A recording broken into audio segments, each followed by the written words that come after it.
Om Swastiastu. Apa kabar saudara? Berjumpa lagi bersama saya Bambang Kalitus dalam Sapa Redaksi on Location. Mudah-mudahan Anda dimanapun Anda yang bisa berjumpa dengan saya dalam keadaan sehat selalu dan pastinya disiplin dalam menerapkan protokol kesehatan. Nah saudara, pada episode kali ini relatively boleh dikatakan cukup istimewa karena saya akan menjumpai atau lebih enaknya ngobrol-ngobrol santai bersama lembaga yang kemarin atau tidak lebih dari 2 bulan yang lalu baru dilantik dalam periode yang baru. Nah, lembaga ini adalah Komisi Penyiaran Indonesia Daerah Bali untuk periode tahun 2021 sampai dengan tahun 2023. Nah, ingin tahu dengan siapa saya pada kesempatan kali ini? Jangan kemana-mana, tetap dalam Sapa Redaksi on Location.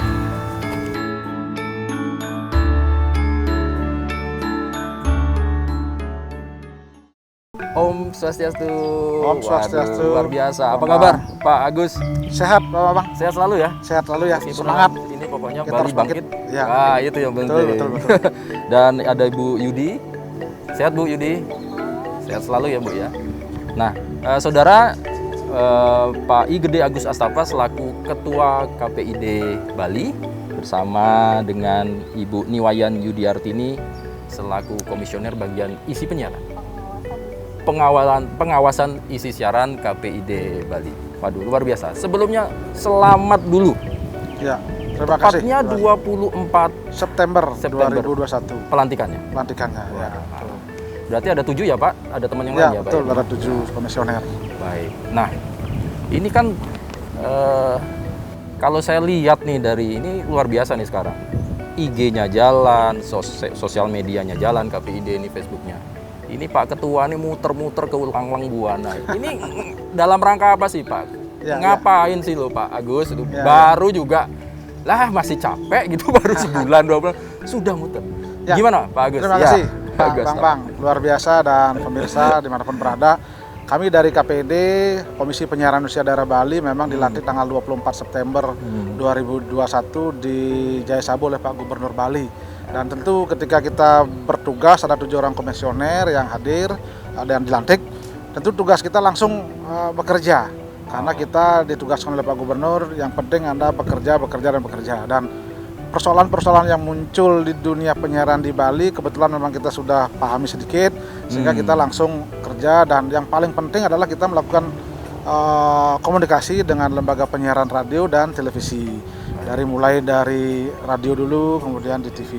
Tentu kita ingin tahu masalah-masalahnya dan apa yang kira-kira bisa kita lakukan dan terobosannya. Sesuai dengan Undang-Undang 32 tahun 2002 tentang penyiaran, bahwa tugas KPID memang salah satunya adalah melakukan pengawasan terhadap isi siaran seperti itu. Tentu kita berbicara dari sisi tupoksi itu, bagaimana siaran yang ada di Bali ini tentu mengacu kepada kearifan lokal. Dan kita harus bersama-sama bersinergi dengan pemerintah Provinsi Bali dalam mewujudkan visi Nangun Satkertilo ke Bali.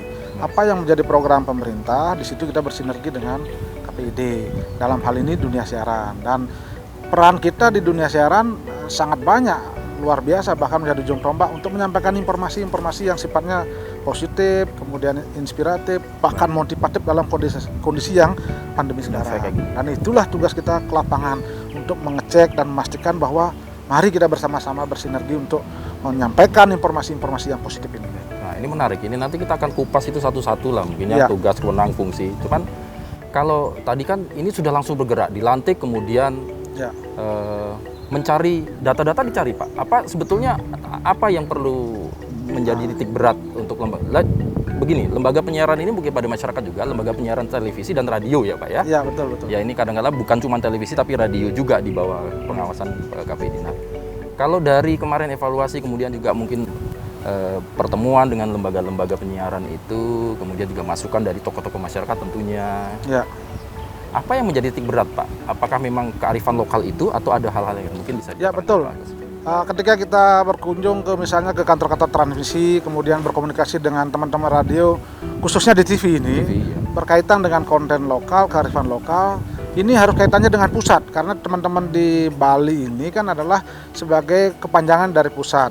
Sementara di Undang-Undang Penyiaran itu kan diwajibkan TV yang berjaringan itu harus menyiarkan konten lokal, program lokal, dan itulah kita ke pusat, ke penanggung jawab dari SSJ itu berkomunikasi agar Bali yang sangat kental dengan budayanya, sangat kental dengan agama Hindunya, ini diberikan porsi yang lebih kepada dunia penyiaran di TV. Kita tahu kan selama ini memang ada beberapa TV khususnya yang memang sudah menyiarkan konten-konten lokal yang berdasarkan agama Hindu. Namun demikian tentu porsinya perlu kita dimaksimalkan agar potensi masyarakat ini yang di lokal bisa terangkat, karena kita tahu kan peran dari pers itu termasuk lembaga penyiaran ini kan ada 4. Yang pertama mungkin pendidikan, informasi, kemudian hiburan, dan juga kontrol sosial. Nah itulah yang harus dilaksanakan. Jangan sampai nanti full hiburan tapi kontrol sosial dan informasinya kurang. Itu yang kita tekankan kepada para penanggung jawab SSJ yang ada di pusat. Konsep betul ya. Betul. Saya beralih ke Bu Yudi, Bu. Ini kebetulan ini kan bagian isi siaran ya Ibu ya. Nah, kalau dari pandangan dari KPID sendiri, kemudian bagaimana dengan sekarang ini ya perjalanan dari lembaga-lembaga penyiaran kita ini terhadap konsen mereka terhadap konten lokal ya Bu ya. Apa yang masih menjadi catatan atau apa yang sudah harus disampaikan? Oh, ini sudah benar on the track, ini ada lembaga atau gitu. Silakan Bu Yudi. Baik. Jika kita berbicara mengenai konten lokal, tentunya kita harus mengacu kepada regulasi dari Undang-Undang Penyiaran, yaitu di situ disyaratkan agar lembaga penyiaran swasta, khususnya SSJ, itu harus menyiarkan siaran dengan konten lokal itu minimal 10%, Pak Bambang. 10% ya. Dari total jam siaran. Okay, ya, minimal 10%. Menurut catatan yang ada di kami di KPID Bali bahwa 10% ini sudah terpenuhi. Akan tetapi masih ada PR atau catatan, dan ini juga sering diingatkan oleh masyarakat seperti DPRD seperti itu, sering diingatkan kenapa sih konten lokal ini kok masih suka tayang di jam-jam yang mungkin waktunya orang tidur. Nah, jadi mungkin jam 3 dini hari atau jam 2 dini hari seperti jam itu. Jam hantu kalau masyarakat sudah bilang. Ya kasarnya begitulah. Nah, mungkin kalau bahasa kita mungkin di jam tidak produktif. Ya seperti itu. Jadi ini yang, tapi itu semata-mata memang regulasinya dari P3SPS sendiri itu tidak melarang penayangan di luar jam produktif. Di situ ada ketentuan yang harus di jam produktif itu adalah 30% saja. Dari 10%. Dari 10% itu. Jadi 70% diperbolehkan di luar jam produktif. Tetapi kan pada faktanya kan tidak ada yang menonton, Pak Bambang, kalau konten lokal itu disiarkan di jam 3 dini hari, siapa yang mau nonton seperti itu? Ukuran jam produktifnya sesuai dengan peraturan P3SPS Bu ya. Dari jam berapa sih Bu? Itu sebetulnya? Dari jam 5 sampai dengan 22 malam. Jauh. Jam 5 pagi sampai jam 22 malam. Waktu itu yang harus menjadi kewajiban lembaga penyiaran itu untuk jam produktif. Menayangkan konten Idealnya lokalnya itu di jam lokal produktif. Kan ditayangkan di jam produktif supaya memang ditonton oleh masyarakat seperti itu. Kalau ditayangkan di luar jam tersebut, misalnya jam 3 dini hari, siapa yang mau nonton? Kan begitu. Kembali pertanyaannya seperti itu. Jangan sampai konten lokal ini kan sangat kita harapkan mendongkrak potensi-potensi yang ada di lokal Bali terutama. Kita ini daerah pariwisata, tentu saja kita tahu Bali ini banyak sekali potensi-potensi lokalnya yang bisa digali, Mas Bambang, untuk konten lokal itu sendiri, pariwisata, budaya, adat istiadat, segala macam, pertanian, kesenian, banyak sekali. Itu jika kita angkat dan ditonton oleh masyarakat, tentu saja itu juga akan mengangkat Bali akan lebih terkenal. Seperti itu yang kita harapkan. Potensinya banyak sekali yang bisa digali. Jangan sampai itu ditayangkan, acara-acara yang bermutu seperti itu ditayangkan di jam orang tidur. Malah orang tidak ada yang menonton. Tapi selama ini bagaimana pendekatannya Pak Ketua dengan meskipun tidak semua, tapi masih ada beberapa ya. Tapi yang sudah on the track sudah oke lah ya Pak ya. Ya, yang kita tidak bisa semata hanya bicara soal regulasi, karena ketika kita bicara regulasi tentu dunia lembaga penyiaran punya alasan-alasan kenapa menayangkan di jam-jam segitu, karena ada kepentingan komersial dan sebagainya. Nah, untuk itulah kita melakukan terobosan dengan melakukan pendekatan secara kekeluargaan.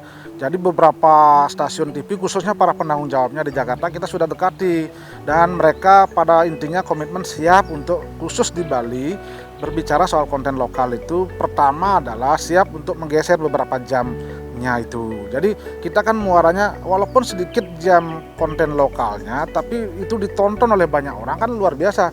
Daripada memang banyak tapi ternyata tidak ada yang nonton juga, rugi juga, hanya sekedar penghibur saja jadinya atau pelengkap regulasi. Itu kita tidak mau begitu, sehingga kita lakukan pendekatan-pendekatan itu dan mereka pada intinya komit. Yang kedua adalah bagaimana pelibatan orang-orang lokal, produksi lokal. Nah, selama ini kan Bali banyak sekali menghasilkan sinias-sinias yang kreator-kreator yang luar biasa. Jangan lagi diragukan bahwa mereka mampu membuat konten-konten seperti itu, sehingga jadi ini juga boleh katakan aspek pemerataan ekonomi lah. Kemudian pelibatan tenaga kerja dari lokal. Dan yang ketiga adalah terkait dengan konten yang sifatnya sensitif, yang bernyangkut tentang agama, tentang ini, itu perlu diajak komunikasi dengan orang-orang lokal. Jangan sampai nanti produksi di Jakarta tapi tidak menyentuh orang Bali, bahkan jauh sekali, ada proximity-nya jauh, sehingga kan merasa kurang pas. Nanti ketika ada persoalan, KPI lah yang dipersoalkan jadinya. Itu yang kita harus lakukan pendekatan. Ya, betul. Jadi kita betul-betul lakukan pendekatan secara keluargaan, dan mudah-mudahan di era ini memang semua penanggung jawab SSJ ini bisa, mari kita bersinergi bersama-sama untuk mengangkat kearifan lokal dan memberikan porsi kepada potensi lokal itu. Lembaga penyiaran, tapi ini bagus lah Pak ya, kita appreciate. Jadi sudah ada keinginan dan sudah ada goodwill dari pimpinan-pimpinan lembaga penyiaran ini untuk mensupport bahwa konten lokal ini akan ditayangkan di jam-jam produktif. Apalagi untuk Bali ini kan yang sangat luar biasa. Jadi ya ini mudah-mudahan nanti kita mengawasi bersama-sama lah ya. KPID, masyarakat juga bisa mengawasi, dan tentunya terbuka ya Bu ya. KPID, ya, betul. Kita kan sangat terbuka, dan bahkan beberapa komponen masyarakat sudah ada yang menyampaikan, ada masukan, kita terima betul. Justru kami harapkan seperti itu, partisipasi masyarakat agar peran sertanya aktif, berperan serta mengawasi penyiaran jika ada konten-konten yang rasanya mungkin tidak sesuai dengan etika, seperti itu Pak Bambang, biar kami harap sekali. Ini tadi tentang jamnya, kemudian kalau tentang isinya sendiri ada catatan Ibu atau memang apa yang mau? Yang jelas untuk konten lokal, isinya itu memang tentang budaya, artinya tentang Bali, ya namanya lokal ya. Kita ekspos tentang Bali, menggunakan melibatkan sumber daya lokal, sumber daya manusia lokal. Kemudian juga diproduksinya juga harus idealnya begitu ya. Idealnya seperti itu. Supaya apa ya, kesempatan kerja juga ada, pemerataan pemasukan, pajak juga ya Pak ya. Kalau sudah di daerah kan pasti masuknya pajak. Betul ya. Semuanya tidak tarik ke Jakarta gitu kan. Baik, nah ini menarik, nanti kita akan lanjutkan ke segmen 2 terkait dengan sekarang ini kan media sosial berkembang, hoax berkembang, kemudian ada juga bilang sekarang nih Pak Ketua lagi santer, YouTube dan segala macam tuh masuk ranahnya KPID atau bukan kan gitu kan. Nah, tapi kita boleh minum dulu di tempat yang ini Duta Orchid Garden, posisinya luar biasa. Nah, saudara jangan kemana-mana, nanti tetap kita akan lanjutkan setelah yang satu ini.